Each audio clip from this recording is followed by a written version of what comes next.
Okay, thanks for viewing another video here on loveyourpencil.com. And this one is something that is important to me as an English teacher, and that is the issue of plagiarism. And I think that a lot of people don't really realize what it is, and I'm going to tell you. When you copy someone else's words and make it look like they're yours, you've committed plagiarism. And plagiarizing is the worst, most disgraceful thing a writer can do.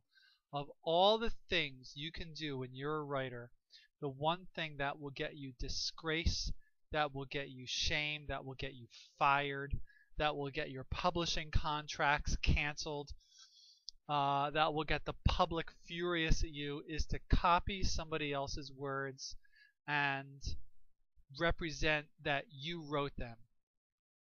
When people, like it says here, there's an expectation of originality. When people read what you write or turn in or blog about or post, they make an assumption. People make an assumption that what you're saying came from your mind entirely, that it's an original work.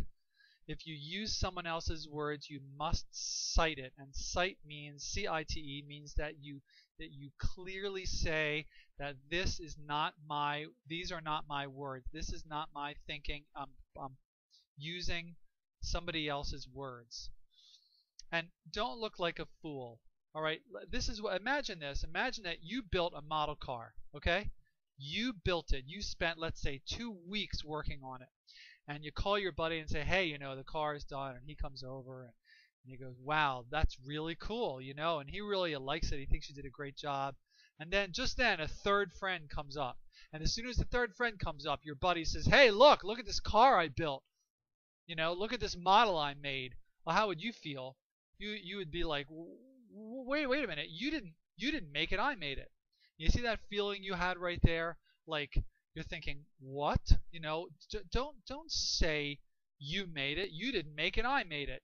That's because your buddy is plagiarizing, and it makes him look like a fool. All right? He's being a jerk. He's a liar. And it's just a terrible thing to do. Well, the same thing happens with words. Do not copy somebody else's words and say that they are your own. All right. So now some people think they become really frightened about copying things, but inspiration is not plagiarism. Now, let's say that you thought let's say your buddy showed you his model car. Like he made a model car and he showed it to you and you thought, God, that's really cool and I want to make my own. So you go out and you buy a model and you make your own model car.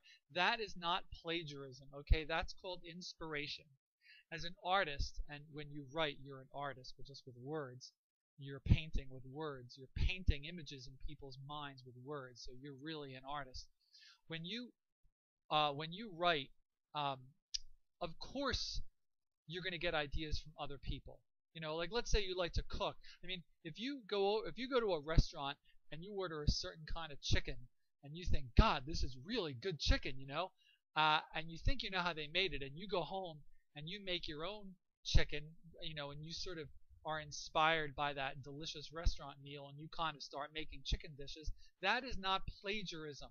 That's called being inspired by somebody else because you made the chicken. You made the chicken, so it's not plagiarism. Now, if you went to the restaurant and bought their chicken and brought it to a party and said, I made this chicken, that's plagiarism. See the difference? Like here's an example when it comes to writing. Let's say when you were 8, your dog ran away. I mean, it's a sad story, but let's say, you know, it happened, it's sad, and then one day you read a story about a lost dog and the pain it caused the family, and you think, wow, you know, I should write about what happened to me, you know, and you write a story about your own unique story about what it was like to have your own dog run away and how it affected your family and the pain it caused you. You know, that's not plagiarism. Even though it's the same basic idea, it's not plagiarism because you are writing your own words. All right. Actually, the fact is that there's almost no story that you could write that hasn't already been written. I mean, people have been writing for a long time, okay? And it'd be very difficult for you to come up with something that wasn't similar to something that had previously been written. But it doesn't mean that you're plagiarizing. Plagiarizing, like I said, is if you would take somebody else's words and use it as your own. Now, so what is plagiarism? What counts as it? Well, that's sort of a fuzzy area. It's a fuzzy thing, but the generally accepted sort of guideline is if you're getting to more than 3 to 5 consecutive words from somebody, you're plagiarizing. Alright, so look, here's an example. Like, let's say this is the original sentence. Alright, the driveway behind Jack's house heard only the wind and the soft echoes of sound that glided along its length from the passing traffic on the nearby avenue. Okay, now if you write this, you are plagiarizing. Sheila looked up and heard only the wind and the soft echoes of sound that glided along the nearby avenue. Okay, you have used more than 3 or 4 words in a row from this author. You are plagiarizing. And here, if you read this, well, you didn't really copy the words, but you're getting sort of dangerously close to plagiarizing, because this paragraph, if you read it, this paragraph kind of sounds like this paragraph. It's got the same kind of sound. And again, it's not a cut and dried black and white issue. And many courtroom dramas have unfolded over whether or not it's plagiarism. The other thing I want you to know is that there's something called plot plagiarism. You can't just take somebody else's plot and use the exact same plot and just change the words around and say, oh, I didn't plagiarize, I changed the words. I mean, like I said, if you're going to write a story about a dog who runs away, and that's just a general idea, that's not plot plagiarism. But just download this document. It's available from the website. Just go to loveyourpencil.com, search for plagiarism, and then this document is available for download for free.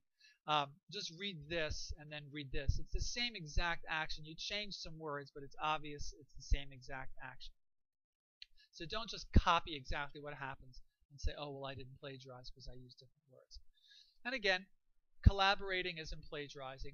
If you work together, that's not plagiarizing. If you brainstorm off of each other or you listen to each other's words, that's not plagiarism. Because even if you get ideas from each other, when you go to write your stuff, it has to be your own independent work. And you can't just copy and paste sentences from your friend's blog and stick it into your paper. All right? And then some people think, well, well, then I can't describe anything, because if I say a tree has leaves and somebody else says a tree has leaves, then it's plagiarism. Well, like it says here in the document, it's not meant to be taken to a ridiculous degree. If somebody says, what is a circle, and you say something that's round, you're not plagiarizing if somebody else says something that's round. Plagiarism isn't meant to stop you from being able to describe something that's obvious. If a little boy is standing there with green pants holding a red balloon and someone says describe it, you're going to say there's a little boy with green pants holding a red balloon. And if somebody else says there's a little boy with green pants holding a red balloon, it's not plagiarizing, because it's just a factual description. If you write a bunch of facts describing what happened and somebody else writes the same facts, that's not plagiarism. Plagiarism comes into play when the artistic expression of something is the same. And again, you can take a look at this example about this picture and just one more example of what plagiarism is and what it isn't at this last page. And then, of course, there's an assessment. You can fill this out and demonstrate to your teacher that you totally understand what plagiarism is, and once you do that, you really are an expert at it. So I hope this helped clear up what plagiarism is and what it's not, and just don't copy other people's words and say that they're your own, and you will be okay. Thanks a lot for paying attention, and I'll see you in another video.